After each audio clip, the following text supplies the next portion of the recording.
Okay, so let's start with a round robin with the same problem.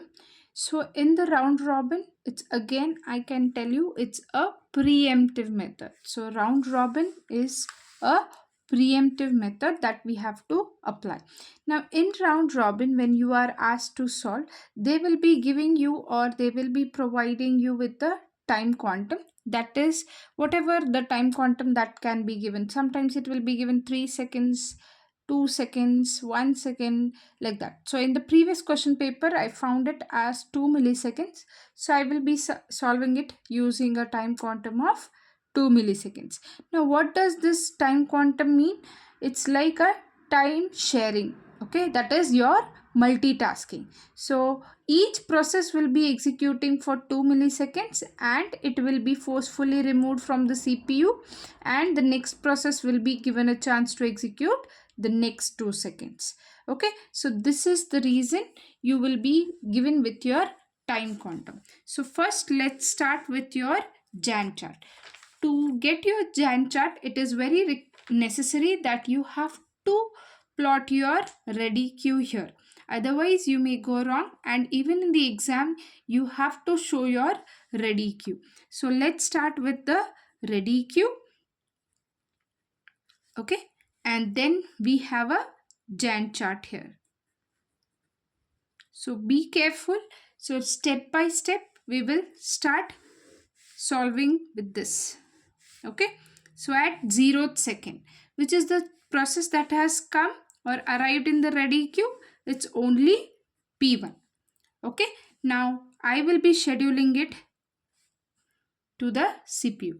Now what does my time quantum says? I have to execute it for only 2 milliseconds. Now till 0 to 2, which all the processes have already come? P1, yes, it has come. Then at 1 second I got P2 that has arrived. At 2 my P3 has also arrived. Correct? So at 2 second I will schedule. Now P1 has been scheduled, so I'll strike it out. Next I have to schedule P2. But when I am scheduling P2, you should first check whether P1, which was there, I executed for 2 milliseconds. Now how much is the burst time left? 9 minus 2 is 7. So is the burst time left? Yes. If it is, then I have to keep back P1 in the ready queue, which I will be scheduling for the next. Now P2, which I have scheduled next, will be executing again for 2 milliseconds, that is till 4. Now again see, between 2 to 4, is there any process that is coming? Yes, it's the process P4. So I'll be writing it in the ready queue.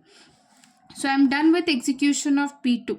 But before scheduling the next, that is P3, you have to check process P2 executed for 2 milliseconds. So 4 minus 2, it is left with 2 milliseconds still.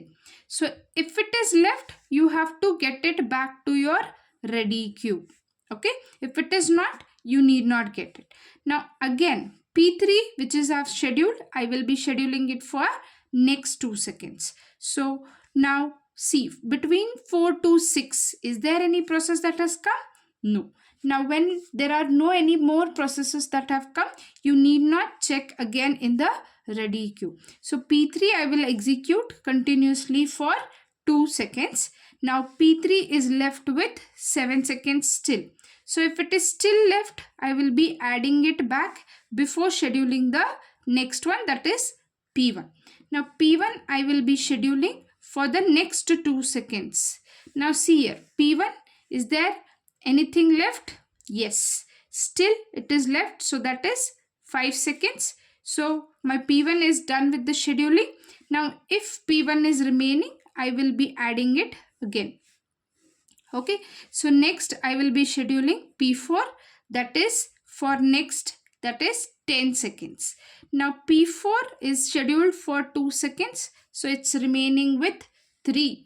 If it is remaining, I have to add it back to the ready queue. Now when I have added that back, now I will schedule the next process, that is P2. Now P2 I will schedule it for 12 seconds, that is plus 2, that is next 2 seconds. Correct? Now P2 is not left with any burst time. So I will not add P2 to my ready queue. So I'm done with the execution of P2. Next, I will be scheduling P3 for the next 2 seconds, that is till 14th second. Now P3 for 2 seconds, so it will remain with 5. If it is still remaining, so I will put it back in the ready queue. Now I'm done with P3. I will be executing next is P1. Now P1 till 16 second, that is again next 2 seconds. It was 5, 5 minus 3, 5 minus 2 is 3.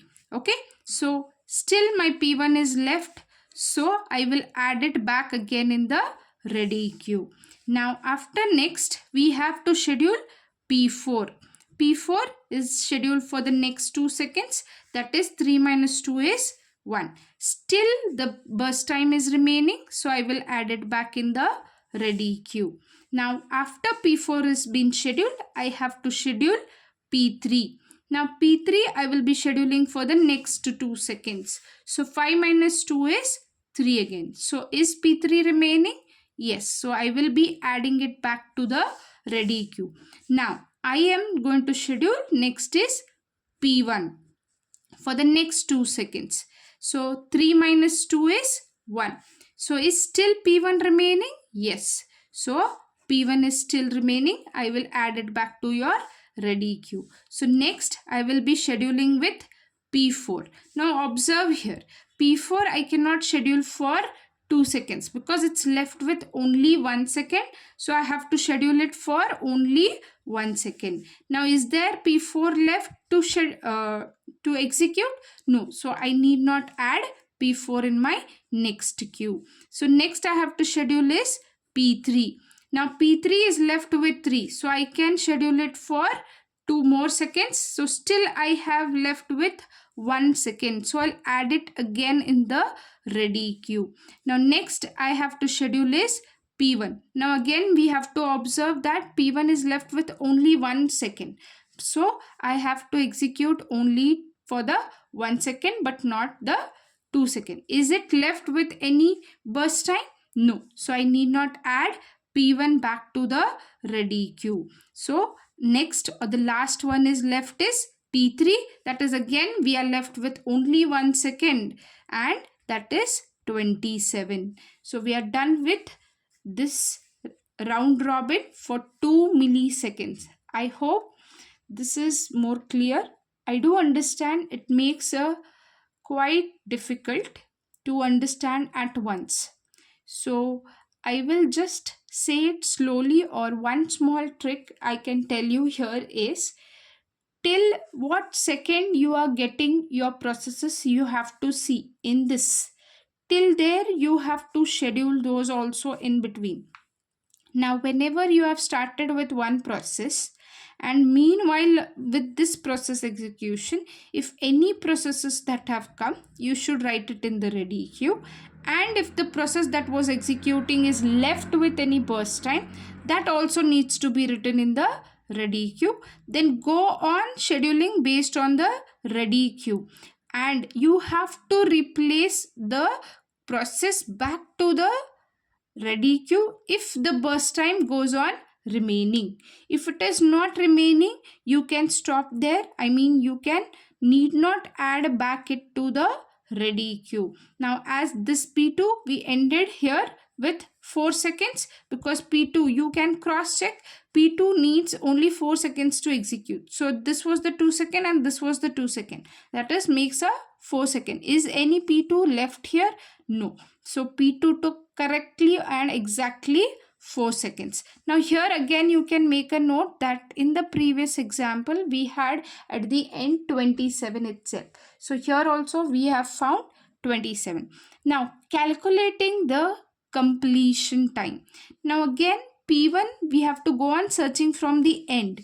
So P1 is completed with 26. Okay. P2 is completed here itself, that is 12.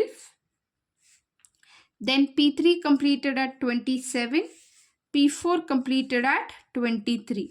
Now again turnaround time is nothing but completion time minus the arrival time.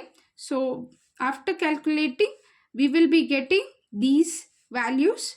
Now again, we know waiting time is nothing but turnaround time minus the burst time. Now here you have to consider the burst time which was originally there, that is 26 minus 9 itself we have to consider. So 11 minus 4 is 7. So 25 minus 9 is 16. 20 minus 5 is 15. Okay, so here they may not ask you for the response time, because here you can see the Gantt chart. It's all based on the Gantt chart, which you have to calculate your response time also. Okay, so I hope this makes more clear for your round robin. Okay, so now let's calculate your average turnaround time and average waiting time. So we have turnaround time, that is 26 plus 11 plus 25 plus 20 divided by 4. So to calculate the average waiting time, we have this answer. You can cross verify and calculate with your calculators. So here I have written milliseconds because they have given us the time quantum also with the milliseconds. So now next is waiting time, that is average waiting time, 17 plus 7 plus 16 plus 15 divided by 4. So it will make you something around 55 divided by 4. So it's nothing but, again, I think something around 13.5 milliseconds. If not given, you can use a unit also. So I hope the calculation here is nothing but addition and subtraction when you calculate your table, and addition in when you're calculating the average time. I hope your round robin is clear, and thank you so much for watching my videos. Please do share and subscribe for next videos.